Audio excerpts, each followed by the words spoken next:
Hey guys, welcome back to the channel. In this tech tutorial video we're going to show you how you can block sensitive content in the Zen browser in 2026. So let us dive into this now.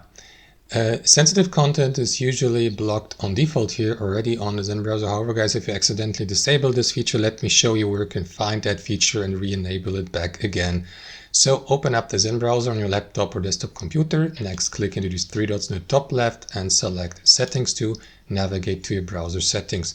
Here choose the Privacy and Security tab. And what you want to do after that is go through the settings, and the sensitive content feature is located here under security. And as you can see guys, I haven't changed that setting, so that was and still is enabled here, block sensitive content. So click into it.